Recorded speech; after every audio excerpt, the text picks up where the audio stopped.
step up, step up. Who among you is not ready for a tale of high adventure, mythical creatures, and the most amazing man you'll ever meet?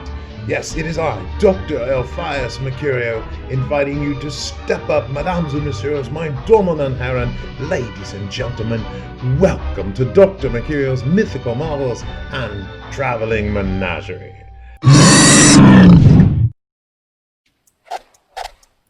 Upon returning to the ship, we found the Harvest Moon to be abuzz with activity. Sprocket had wasted no time getting the old girl retrofitted as per the doctor's orders. The workmen, both cynocephaly and human, hurried about as she barked orders in both languages. Obviously frightened by her appearance, they wanted nothing more than to finish the job and be off the ship, far away from the intimidating first mate and all the rest of the strange creatures that inhabit it. In case I neglected to tell you, Sprocket is a tiefling. For those of you who don't own an Encyclopedia Mercurium, or haven't run across a tiefling in their travels, our dear Sprocket's appearance is something of a fright. You see, a tiefling is a being who made a bad bargain with a dark spirit of the netherworld. When the bargain goes sour, and they always do, the being is cursed to resemble a demonic spirit. No one knows what the deal that she made with the spirit consisted of, and no one was about to ask her. The unspoken rule of the Harvest Moon's crew is respect for one's privacy. This doesn't mean that Sprocket's appearance doesn't leave us at all curious. Her short locks are of a dark purple shade, out of which sprouts two ram-like horns curling around on themselves, highlighting her sharp pointed ears. Her skin is bright magenta, mottled with white spots. She also sports a long spiked prehensile tail, which, I imagine, makes it awfully hard to find breeches that fit right. But easily the most frightening thing about her is her smile, for the inside of her mouth is filled with rows of gleaming shark-like teeth. Needless to say, as far as the workers were concerned, the quicker they finished the repairs, the better. Hurry up, you lot. The sun's going down, and I'm getting hungry. How many times do we have to remind you not to eat the help? I said, loud enough to cause the labourers to pick up their step. Oh, hello, dear. I was about to start worrying about you lot. How did everything go in town? Great until we ran into trouble, or until trouble literally ran into us. Nothing I should worry about, I trust. As per usual, the doctor talked his way out of it. He's in town right now getting the rest of our provisions and securing tags for our new shepherd guide, Buddy. A competent, likeable fellow, I hope. Likeable? Yes. Competent? That remains to be seen. Sounds like he'll fit right in here.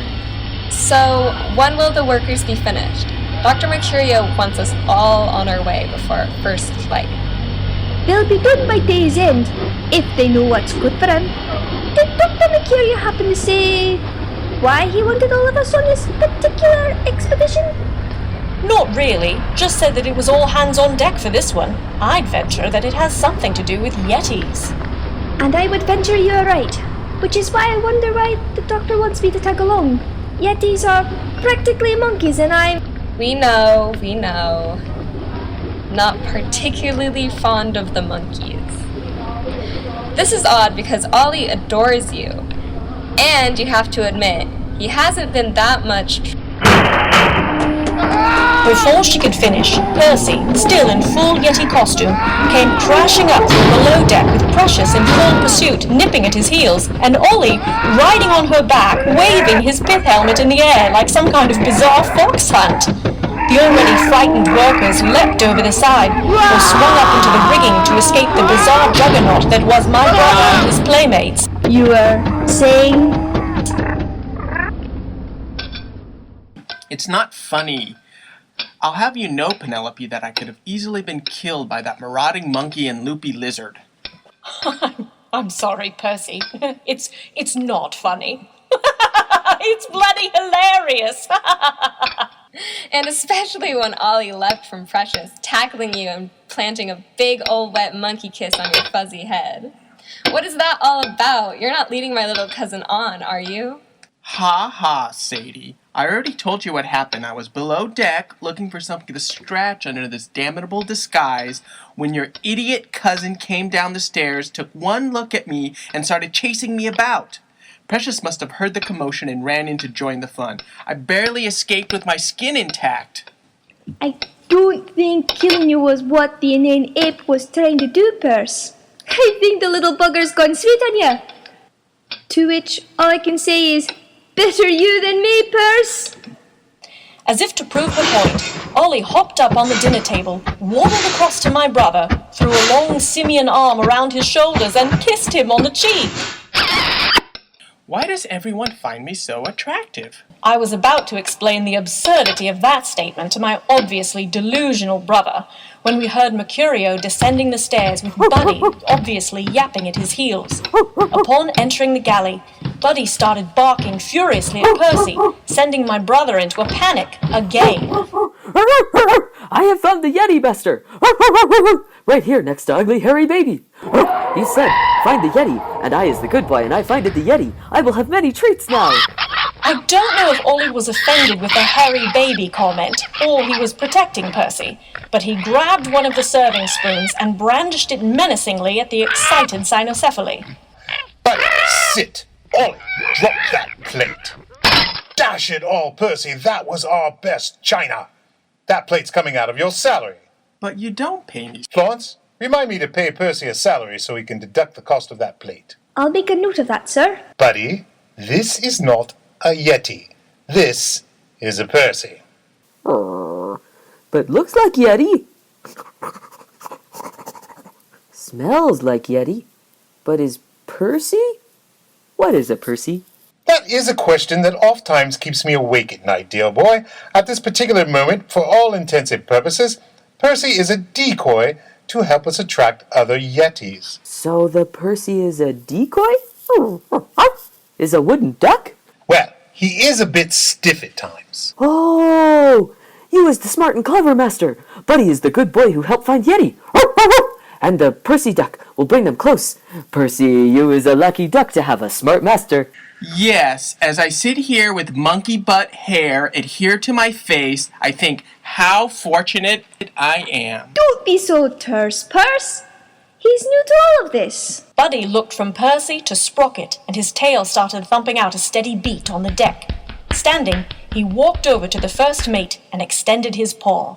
I is Buddy. I is the good boy. Shake? An obviously flustered Sprocket took the Doganese man's paw and battered her serpentine eyes at him. I is Florence Pettigrew, but everyone just calls me Sprocket. It's very nice to meet you. It was at this point that the only sound to be heard was that of our collective jaws hitting the floor. Buddy is very pleased to shake paws with beautiful goat lady. It was then I saw something rarer than a unicorn's tear. Our dear Sprocket blushed. My hand to the goddess. She turned 3 shades of crimson. Noticing that we were all gawking in disbelief, she quickly composed herself, but continued to shake Buddy's paw, albeit in a more businesslike manner. So the ladies tell me that you're to be our guide. How many trips have you made to UNDEREST? Counting this one, once will be number of times Buddy has gone. But I is the good boy, and I will have good walkies and take master to real Yeti, and trick them with Percy duck, and come back to floaty boat and get many treats, which I will share with new friend, beautiful goat lady. Well, I must say you're very enthusiastic. Well, it'll be nice to have fresh company about, especially company that's not a full monkey. Pretty goat lady not like ugly hairy babies? No, I don't. Particularly like monkeys. And that said, I suggest that all of you mammals get some rest, as it is 6 hours before we depart, and I need you all to be at your best. Buddy, you'll bunk with Percy tonight, unless you'd rather sleep on deck. I is the good boy, so I will sleep on the deck and keep master safe from danger. And I was so looking forward to sharing my room with you. In that case, I will bunk with Harry Percy duck, and we will become fast friends. Buddy must warn Percy that sometimes need to be let out for late walkies. I'll keep that in mind. The sun was just peeking over the top of Everest as we left the city of Dogmandu far behind us. It was a bit of a rocky start, as it took Percy forever to get out of bed. Evidently, Buddy had kept him up all night whimpering and chasing rabbits in his sleep. Plus the extra time taken for Sadie to explain to Precious to stay behind and guard the ship. She had been working with the young dragon for a while now, and had trained her to be a first-rate guard dog, using 16-pound cannonballs as treats. Buddy was 20 or so yards ahead of us, scouting the trail. That is, when he wasn't playing hide-and-seek in the deep snowbanks with Ping-Ping. This was my little dragon's first time in a frozen climate, and being an ice dragon, she couldn't have been happier. She would propel herself high into the air, and then dive straight down into a snowbank like a spear, staying submerged underneath the snow until springing up behind the surprised Doggonese and pushing him to the ground. You do realize, Miss Primrose, that our Ping is not playing with him. What do you mean, sir? They're having a grand time. He's having a grand time. She's actually hunting him. Every time she's surprised him from behind, that's a killing stroke. But she's not biting him, just playful nips. Well, of course, dragons like to play with their prey. Miss Primrose, I would imagine it's because she's been recently fed that keeps her from finishing him off. She has been fed, hasn't she? It wouldn't do for her to devour our guide before we get to where we're going. Not remembering the last time I fed the little blue dragon, I quickly gave the doctor a panicked look, which he answered with a playful wink. Always a pleasure chatting with you, Miss Primrose. Before I could say anything, he quickly walked ahead and called to Buddy to come in. The cynocephaly came bounding toward us through the snow with Ping hot on his heels.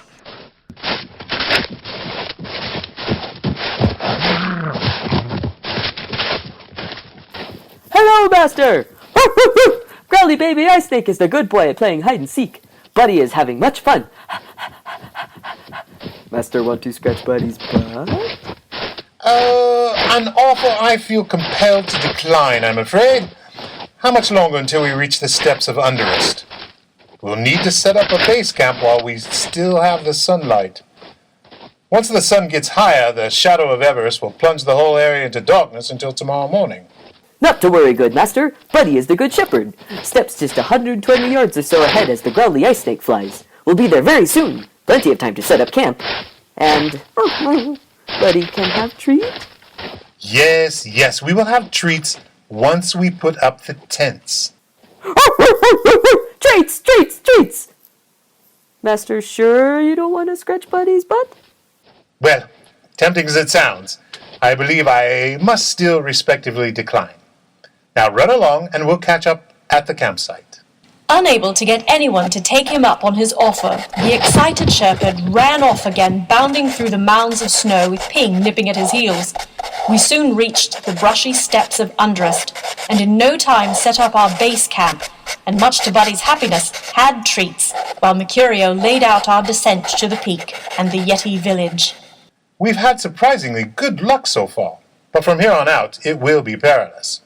Luckily, we're the only crew in 100 years to attempt the journey, so we will not be bothered by any other expeditions. Why are we the only expedition here? The queue to climb Everest was 1 kilometer long. Well, Percy, I believe that is due to the fact that no expedition to the peak has ever returned. Intact, anyway. What do you mean by intact? It seems the Yetis just sent back the parts that weren't edible. Bones, toenails, and the like. But not to worry, Percy, I have a plan so cunning you could sharpen a pencil with it. Which you can use to write my obituary with. My simpering brother's lack of courage aside, what we were about to attempt was easily one of the most dangerous adventures we'd ever attempted. I mean, there's always danger, but the prospect of being consumed by a pack of ravenous Yetis was a whole new experience for us all. I just hoped Mercurio's plan was as good as he seemed to believe it was. Taking a stick in hand, he drew our route in the soft soil. Tomorrow morning, the first rays of the rising sun will highlight the entrance to Underest. From there, we will make our way down to the peak. It's a slow descent for the first few hours, but on condition that we don't run into any Merowids, we should be fine. What is Merowid?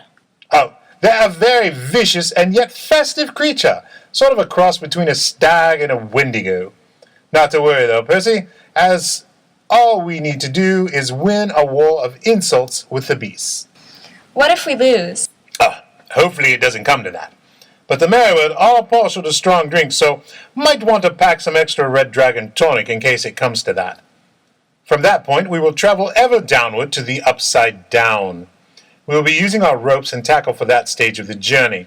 I must caution each and every one of you, as gravity is a bit, wonky on this stretch of the climb. Begging your pardon, Doctor, but what do you mean by wonky? It's reversed. The slightest slip or miscalculation can send you falling back to the beginning, where if you're not eaten by the Merrywood or slammed into jagged boulders, you'll be spit out the entrance like a grapefruit pip. Right. Important safety point. Anything else we need to be aware of, sir? No, other than the occasional three-eyed demon or enormous mountain viper, we should be fine. But that all changes once we get to the Yeti village. I cannot emphasize how dangerous these creatures are. Percy, you must follow directions as if your life depended on it. You will be walking in there alone. What? Use your head, Percy. You have the only disguise. If we were to be seen, they'd tear us to shreds. And what's to keep them from doing that to me?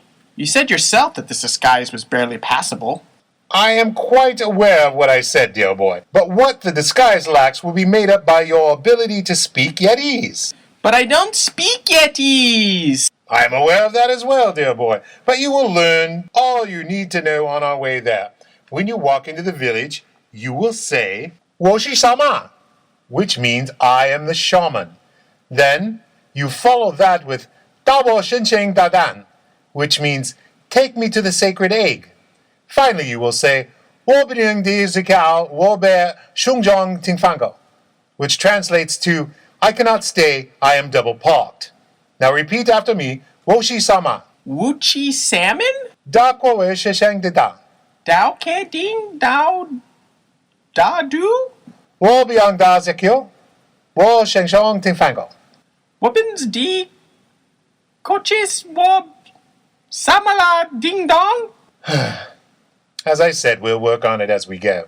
And as your life depends on mastering these simple phrases, I'm sure you'll rise to the occasion. And what if I don't? Why, then we'll go to Plan B. What's Plan B? Why, replace you with a monkey, of course. Speaking of monkeys, how are we going to get Ollie back through the simian portal while all of this is going on? Oh, that's the simple part. Buddy here will lead Sprocket and your cousin to the portal, which, according to my dimensional map, is a mere half-mile or so away from the Yeti village. The return of the shaman should be enough of a diversion to allow the time to get him in and out of the portal enough times to straighten out his DNA. I can't say to take him. He's her relative, and I don't. Particularly care for monkeys. May I remind you, Florence, that if something were to go awry on this mission, I'll need Sadie and Miss Primrose's dragon to aid in our escape. Really, Florence, your job is the simplest part of this whole plan. Besides, you'll have Buddy with you in case things go wrong.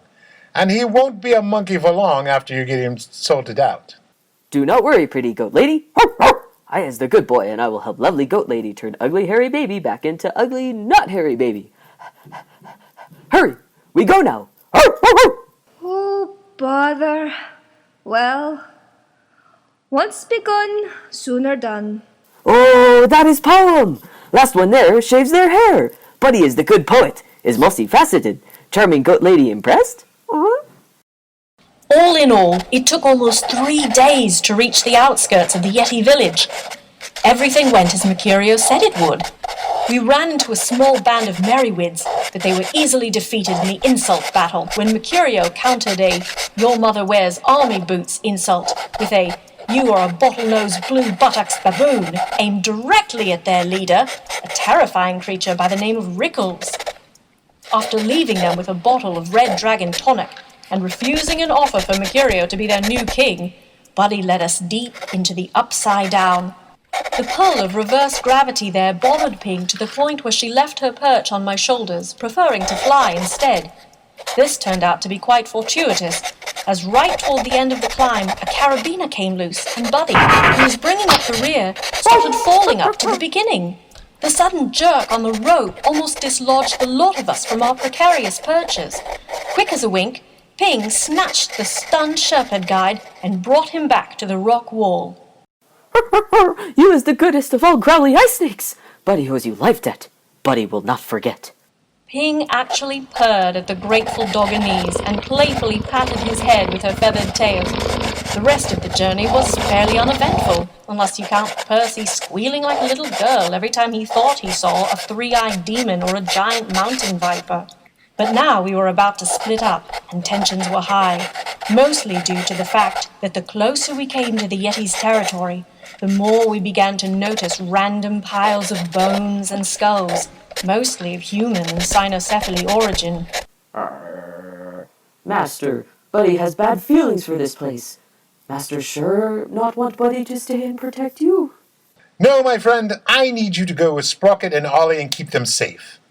After you get Ollie sorted out, then I want you all to return here and await further instructions. Florence, you are now in charge. Here's the dimensional map. Get it done quickly, and do not take any unnecessary risk. Do I make myself clear? As crystal, sir. And you lot do the same. And Percy, try not to get eaten. Percy gave her a worried look and mumbled something about trying hard not to, and we went our separate ways. We did our best to stay in the shadows as we neared our destination.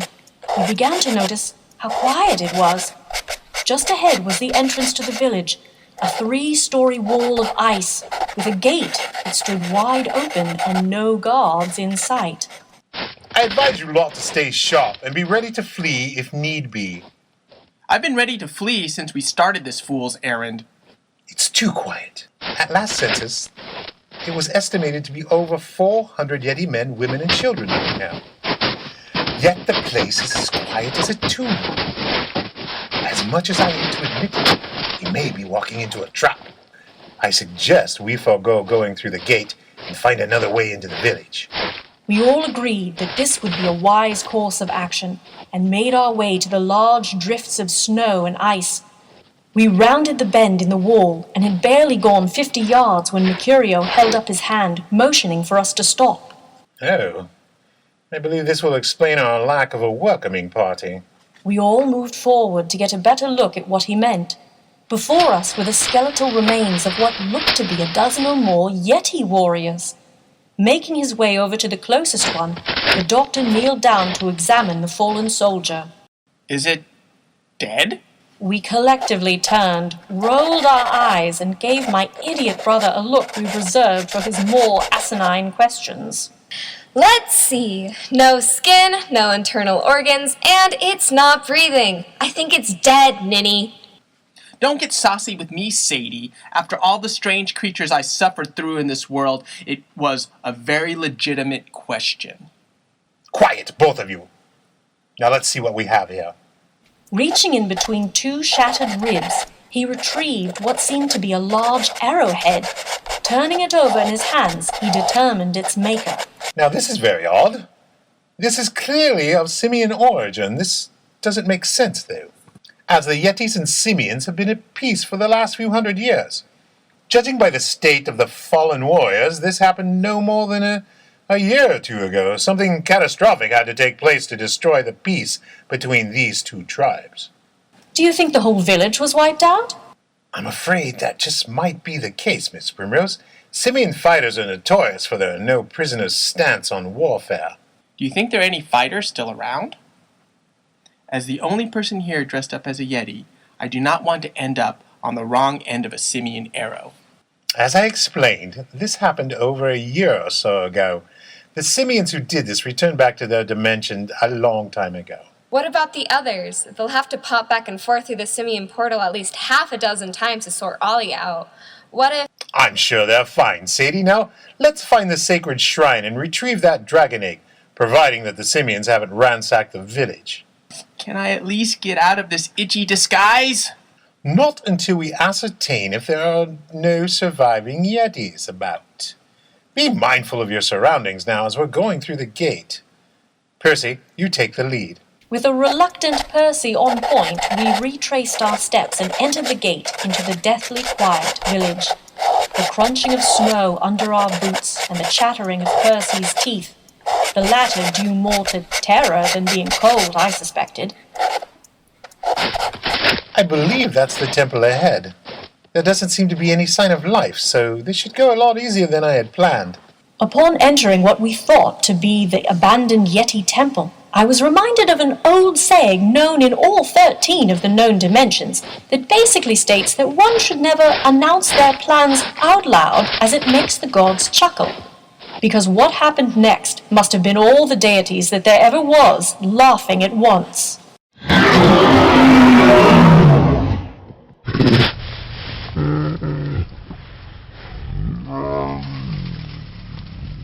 There, across the room, directly in front of us, was a tremendous altar with the biggest dragon egg I have ever seen displayed in the center. Unfortunately, directly behind that was a 13-foot, 2-ton Yeti. Stranger still, it appeared to be wearing enormous blue silk ribbons tied in bows around its curled horns. Even stranger, it was outfitted in an apron to match. Before we had time to ponder this, the massive creature started coming at us. Thinking quickly, Dr. Mecurio grabbed my startled sibling and thrust him between us and the rampaging Yeti. Quickly, Percy, say the words! What? No, you get Woshi Saman! Wachi Sandpan? The huge creature slowed its pace and gave Percy a puzzled look. Say it correctly, Percy, as if our lives depended on it, 'cause they do. Washi-sama?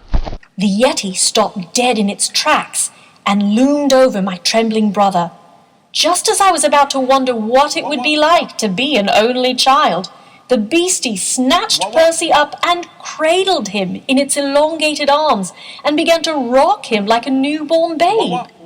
Just as I thought this turn of events could not be any more bizarre, the Yeti began to weep like a mother reunited with its child.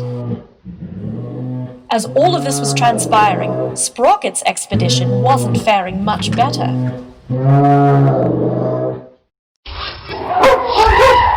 Quit being so stubborn, you damn dirty ape! You need to go through the portal so I can sort you out and get back to the group. Push harder, buddy! Don't think ugly. Baby wants to sort out. Of course he does! Who would want to be a damned monkey? Very ugly, baby? Maybe you're right. Either way, pushing is the plan we're going with at the moment. Quite. What is it, boy? Is someone stuck in a well? There's the smart boy. Smell bad men. Sense danger. Buddy is the fierce boy. Get behind me. They are close. Buddy, there are no bad men coming. Just one inane ape that needs to get going. Ollie, get back here! Actually, the bad men have arrived. I know you. You're that evil kid the doctor wanted me to shoot with my cannon. And as you seem to be without one, I must ask you to kindly step away from the portal.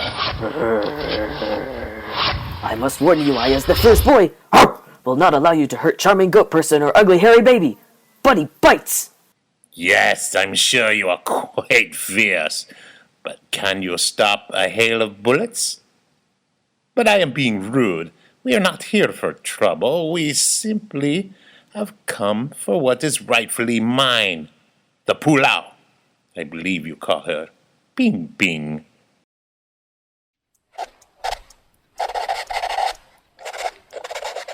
The Yeti was squeezing poor Percy so hard I thought I heard a bone crack.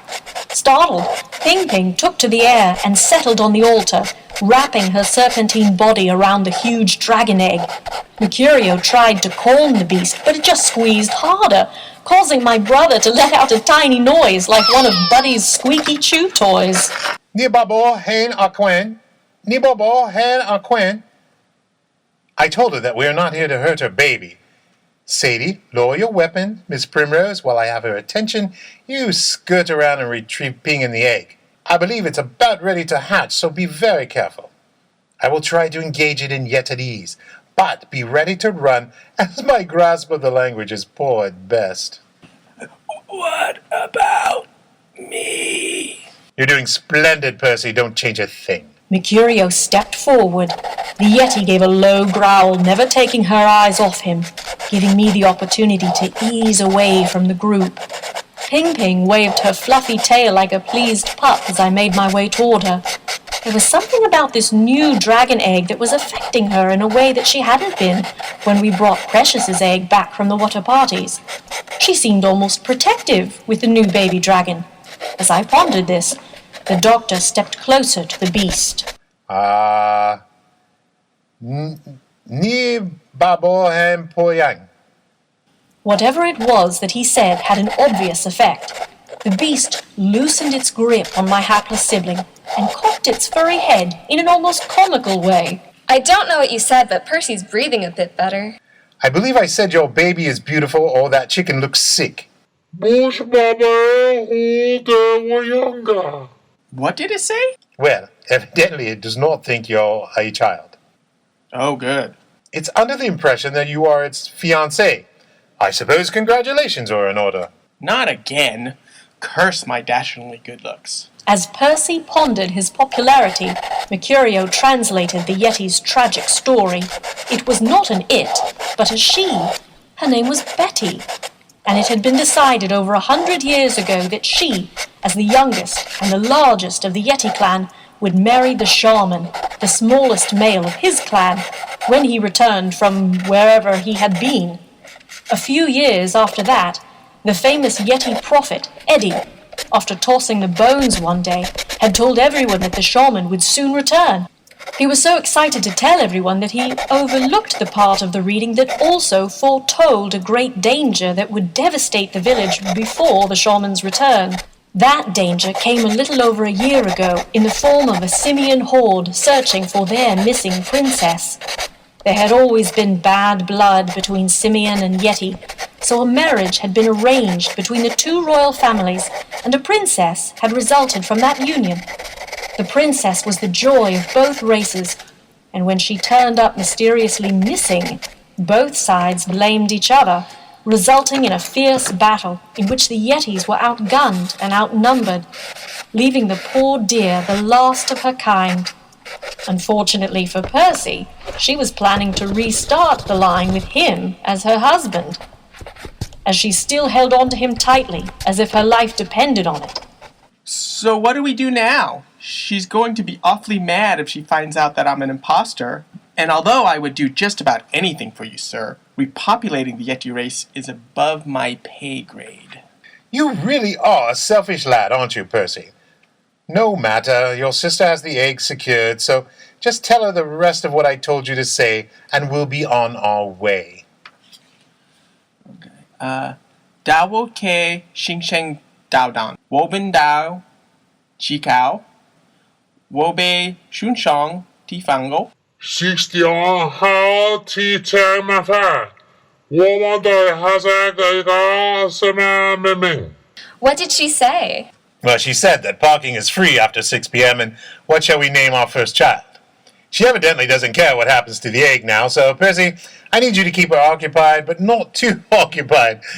Miss Primrose, if you'd be so kind as to tuck that into your rucksack and keep an eye on the happy couple. Sadie, come with me. I think I might have a plan. Never doubted you for a minute, sir. May I be so bold to ask what it is?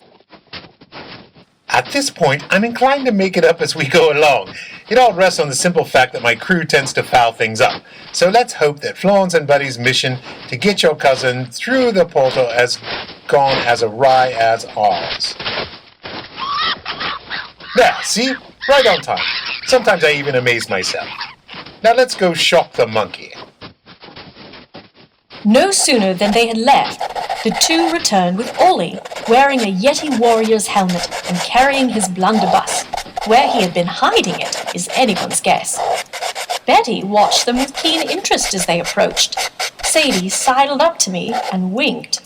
What's this all about, then? One of Mercurio's more stunning plans. Keep an eye on the ape. Standing in front of her, the little ape gave a long, low bow and removed his helmet. As if it couldn't get any stranger, the little fellow spoke. I have no idea what he said, but Betty stood up suddenly. Holding my squirming brother at arm's length, she gave him a look reserved for something foul and tossed him over her shoulder like a discarded doll. He came to a hard landing at my feet.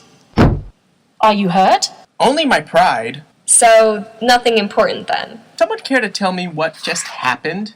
You are evidently not as attractive as you thought, dear boy. Our dear Betty has just been informed that Ollie, being the shortest and more desirable, is the true shaman, and that you are nothing more than an impostor who glued monkey butt hair to their face. You have now officially been replaced by a monkey, Percy. Looking over at the couple, I noticed that they were both very pleased to have each other. So, how did you convince Ollie that she was the girl for him? Wasn't hard, really. Firstly, as Yetis possess more traits with humans than simians, I assumed Ollie was more Yeti than orangutan. I just didn't bring it up, as Evangeline seemed to have her mind made up on the latter. And B, Ollie is like most normal young men. He just wants to find a nice girl and settle down. What better a mate than the sole heir to a lovely little kingdom? Now, if there are no further questions, we need to make haste and rescue Florence and Buddy. What? Seems that dreadful Shank fellow has captured our companions. According to Ollie, they are willing to exchange them for our little ping here. At the mere mention of Sheng's name, the sinewy dragon tightened her coils and went into a defensive posture. Over my dead body? Let's hope it doesn't come to that. Give me ping and you can concentrate on getting that dragon egg back to the moon in one piece. Reluctantly, I handed my girl over to the doctor. She wrapped herself around his broad shoulders and fluttered her tail under his mustache. You won't let anything happen to her, will you, sir? I can assure you, Miss Primrose, I will watch over her as if my very life depended on it. Now, you three scout ahead while I have a quick word with the soon-to-be newlyweds. As Sadie, Percy, and I set out to rescue our friends, I noticed Mecurio was taking the news of Sprocket's capture in stride. But as I turned away, I saw, only for a moment, what I recognized as a look of concern in his eyes. I watched the doctor walk over and shake Ollie's hand and give Betty a hug so awkward I thought she'd crush Ping Ping and Mecurio in one squeeze. The doctor soon caught up with us as we neared the area of the forgotten simian portal. While stopping to rest, Mecurio laid out his plan, what little there was of it. So, let me see if I had this right. Your plan is to go in there, let Shang capture you, and tell him to let Sprocket and Buddy go free, armed with only a stick? That is stage 1 of the plan, yes. And what's stage 2?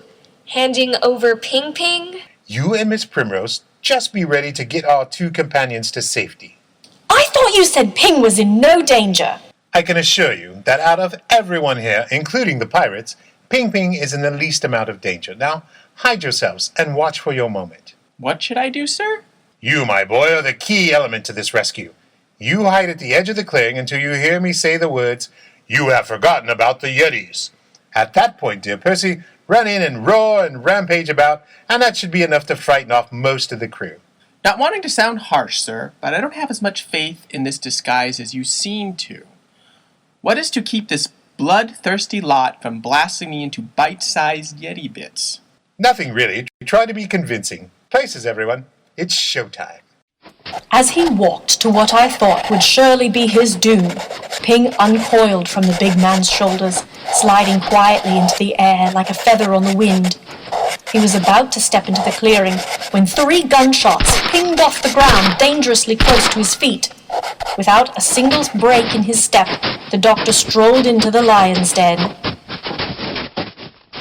I'm hoping that was a warning shot. If not, you might want to think about hiring more qualified pirates. Such bravado. Always the performer, eh, Mecurio? Tell me, is your red dragon tonic a powerful enough panacea to bring your friends back from death? Now, where is the pulao? So I think it's only sporting to ask you, and of course your jolly band of cutthroats, to kindly lay down your arms and slink back into whatever hole you crawled out of. And why, may I ask, should we do that? I see your point. I seem to have brought no weapons. The doctor comically started patting down his many pockets. I did bring this, though. Reaching into his jacket pocket, he produced an ordinary-looking stick and held it high into the air. Behind him I saw Buddy's ears perk up at the sight of it. Really? You're going to stop us with a stick? High above his head, I saw my baby blue dragon making a nosedive straight at our two companions. In a flash, I realized what Mecurio was up to and readied myself for the pandemonium that was about to ensue. Don't be ridiculous, dear boy. I was going to play a game of fetch with my friend here. Buddy, get the stick. What happened next happened fast. Mecurio threw the stick into the thicket where we were hiding. The shepherd guide shot off after it, and we grabbed a hold of his collar and led him to safety. At the same time, Ping Ping shot down from the sky, grabbing Sprocket by the shoulders and lifting her into the air. Sprocket wrapped her tail around the dragon's tail, and they flew off, leaving Mecurio alone with the visibly enraged Sheng. I normally do not bother repeating myself, but as you are unaccustomed to being bested, I will repeat my offer once more. You and your men are free to leave while there's still time. Seriously, all you've done is traded 2 lesser hostages for 1 valuable one, Mecurio. What is to keep me from trading your life for the dragon? Ah, and you, sir, have forgotten about the Yetis. Mecurio looked around, waiting for my idiot brother to pop out roaring. As usual, he was nowhere to be seen. There are no Yetis left, Doctor. Who do you think sold the simians the weapons to defeat them? And you, sir, have forgotten about the Yetis. Better late than never, Percy jumped out of the foliage, waving his arms and screaming like a loon. Sheng and his men laughed until there were tears in their eyes at my siblings' ridiculous display. He lifted his arms higher, opening his mouth to let out another feeble attempt, when a blood-curdling roar from the real Yeti split the night. Betty came crashing through the clearing with her new mate Ollie riding on her shoulders, firing his ancient blunderbuss at the surprised pirates. I will not go into gruesome detail on what happened to them, but the ones who survived, becoming bite-sized chunks during the Yeti's revenge, ran tuck-tailed for parts unknown. Sheng was captured. He was being held at gunpoint by Ollie. We were all standing around the portal discussing what should be done with the evil git. Ping Ping, who was still protectively wrapped around Sprocket, looked as if she knew what we should do with him. In the end, it was decided that he would remain in Betty's custody to serve out the rest of his time paying for his crimes in bringing about the Yeti's destruction. As we had what we had come for, and all seemed to be well, we said our goodbyes to Ollie and his blushing bride. Betty gave us all a bone-crushing hug. Unfortunately, while Ollie was shaking hands with everyone, Sheng slipped free of his bindings and produced a derringer, pointing it right at my sweet blue dragon. Don't be stupid, Sheng. What do you hope to accomplish by killing Ping with that pea shooter? Give it up, old man. Never! I know you are only keeping Pulao so you can replace your failing heart with hers. So if I can't have her, then neither will you. Sheng fired straight at the dragon, but in a blur, Buddy leapt up, taking the bullet for Ping. The force of the shot knocked him into Sprocket, and as Ping escaped, our first mate, along with the Dogonese guide, tumbled back into the simian portal and vanished. As we ran forward to pull them back out, the strangest thing happened. What's happening to the portal? Everyone stand back, it's folding in on itself. As we watched in horror, the dimensional portal began to fold like a piece of paper until it simply vanished from existence. They're gone! Can we get them back? Without a portal, I don't see how. They've vanished for good, I believe. Speaking of vanished, where is Shang? During the commotion, the evil git had slunk off like the worm that he was. Seeing this, Mecurio raised his fists in the air and shouted, Shang! Dr. Mecurio's Mythical Marvels and Traveling Menageries stars the voices of Annamarie Macleod, Claire Whitaker, Star Haggen Esquerra, Ray Esquerra, and Ricki Vincent as Dr. Mecurio. To learn more how you can have dragons at your next party or event, please contact Dr. Mecurio at Dr. Mecurio page at thepuppetryinstitute.org.